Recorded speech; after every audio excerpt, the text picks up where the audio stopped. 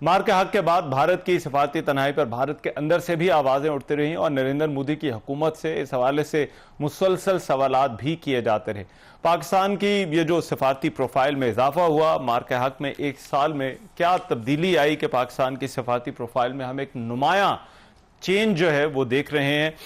اس پر جو ہے وہ پروگرام میں سب سے پہلے بات ہوگی۔ پاکستان کے سابق سینئر سفارتکار، اقوام متحدہ میں پاکستان کے مستقل مندوب رہ چکے ہیں، سابق صدر آزاد کشمیر جناب مسعود احمد خان صاحب اس وقت جو ہے وہ میرے ساتھ جو ہے وہ موجود ہیں۔ بہت شکریہ سردار مسعود صاحب آپ کے وقت کا۔ مسعود صاحب، سب سے پہلے تو میں آپ سے جاننا چاہتا ہوں، اس گزرے سال کے اندر آپ کو کیا لگتا ہے، مار کے حق تو ایک کامیابی تھی، لیکن اس کو ایک واٹر شیڈ مومنٹ کے طور پر کس طرح سے ڈیفائن کیا جا سکتا ہے، یا کیوں یہ کہا جا سکتا ہے کہ اس کے بعد سے پاکستان کی پروفائل بڑھنا شروع ہو گئی؟ آپ نے صحیح لفظ استعمال کیا، صحیح اصطلاح استعمال کی کہ it's a watershed moment for Pakistan, لیکن میں اس میں تھوڑا سا یہ اضافہ کروں گا کہ گزشتہ برس مار کا حق کے دوران، اس کے آغاز کے فوراً بعد اور ان 4 دنوں میں پاکستان نے عسکری تاریخ میں ایک نئے باب کا اضافہ کیا ہے۔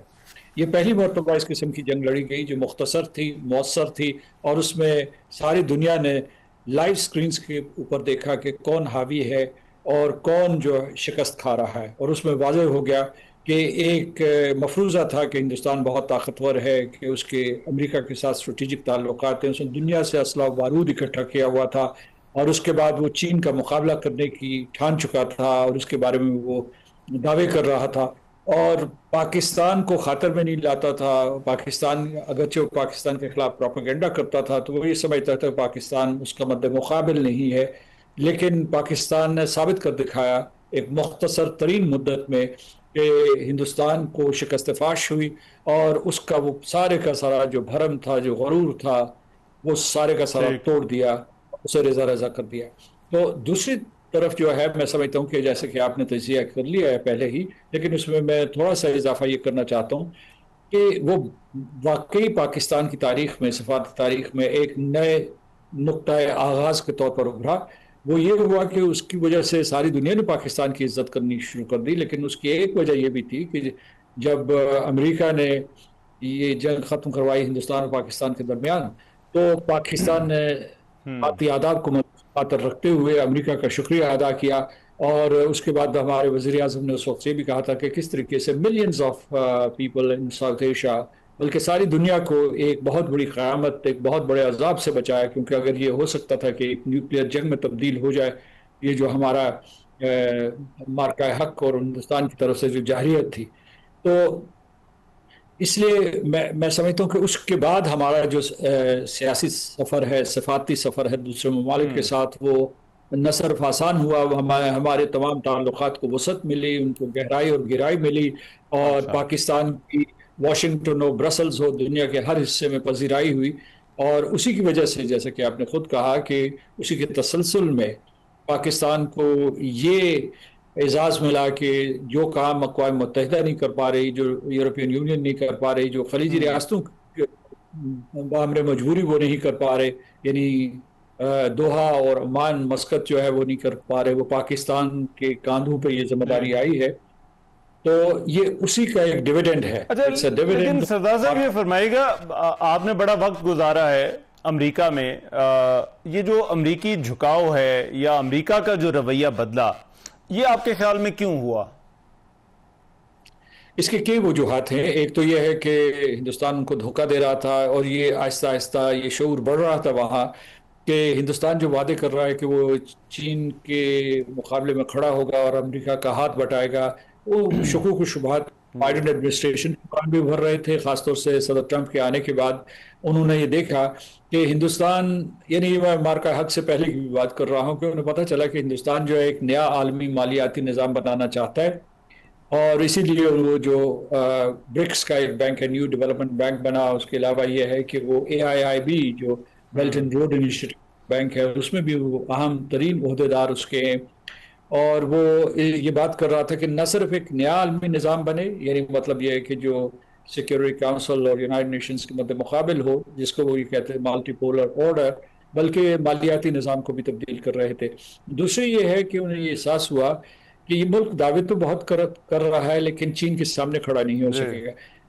مارکا حق کے بعد انہوں نے جو جی سفارتی ہوتے ہیں اور ان کو بالکل بالائے طاق رکھتے ہوئے امریکہ کے ساتھ ایک قسم کا تصادم مول لے لیا. جب میں آپ کو بتاتا ہوں، جب فیلڈ مارشل اسد منیر صاحب کی 19 جون 2025 کو وائٹ ہاؤس میں ملاقات ہوئی تو اس سے ایک دن پہلے 18 جون کو جی نریندر مودی کی اور صدر ٹرمپ کی ایک ٹیلی فون کانورسیشن ہوئی. نریندر مودی اس وقت جو ہے کینیڈا میں موجود تھے اور اس میں یہ کوئی 35 منٹ تک کانورسیشن رہی ہوگی. نریندر مودی کا لب و لہجہ بہت تند و تیز اور اس کے علاوہ بہت سخت گیر اور ڈس اچھا ریسپیکٹفل ٹو پریزیڈنٹ. یہ نہیں کہتا کہ وہ مطلب ہے کہ ان کو کوئی جو ہے بہت جھک کے بات کرنی چاہیے، لیکن کچھ صفات ہوتے ہیں. تو ایک یہ بھی بہت اچھا بڑا عنصر تھا. اور پھر جو ہے وہ اسی طریقے سے آپ نے دیکھے ان کو ایک کے بعد دوسرا دھچکا لگنا شروع ہو گیا. ہندوستان نے کوڈ کے جو میٹنگ تھی اس کو ہوسٹ کرنا تھا، وہ موقع ان سے چھین لیا گیا.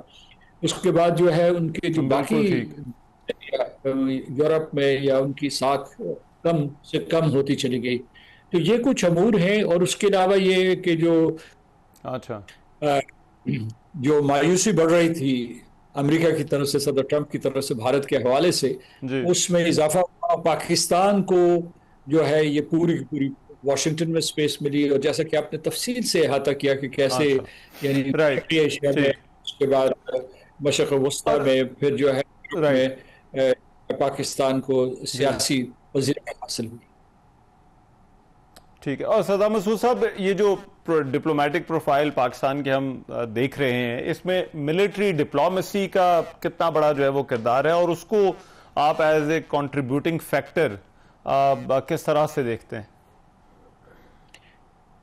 ابھی جو آپ ایکسرپٹ سنا رہے تھے D G I S P R کا، وہ بار بار ملٹری ڈپلومیسی کہہ رہے تھے. اور پاکستان میں اس وقت جو جی ہے پاکستانی سیاسی جماعت یا جو حکمران جماعت ہے اور افواج پاکستان کے درمیان بہت گہرا رابطہ ہے. وہ ملک کے اندر فیصلہ سازی ہو یا بین الاقوامی امور سے متعلق معاملات ہوں. لیکن ایک چیز جو پچھلے سال ہوئی وہ پہلے کبھی نہیں ہوئی تھی.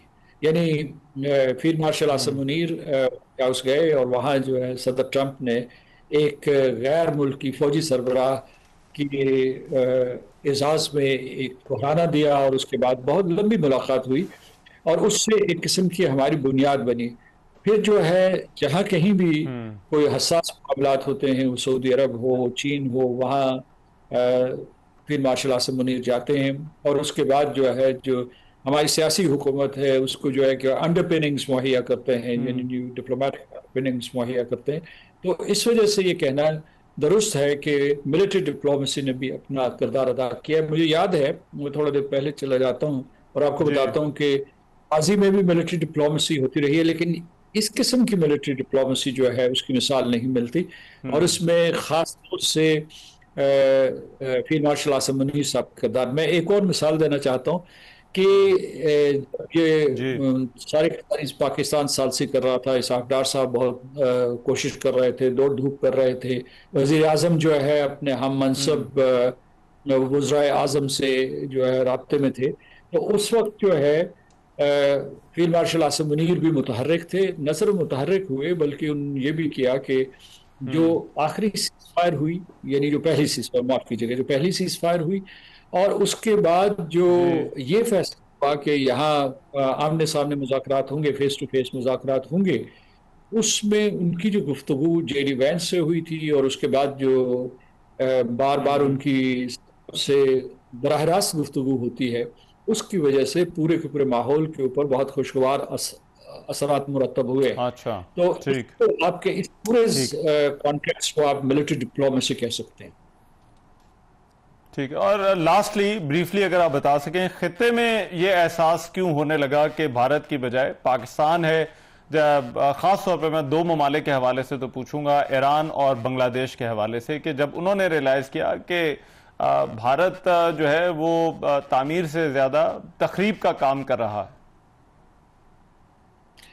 جو بنگلہ دیش ہے وہ الگ قصہ ہے، ایران کا الگ قصہ ہے. بنگلہ دیش میں یہ ہوا کہ وہاں جو ان کی ایک ظالم حکومت تھی جس کو ہندوستان کی پشت پناہی حاصل تھی،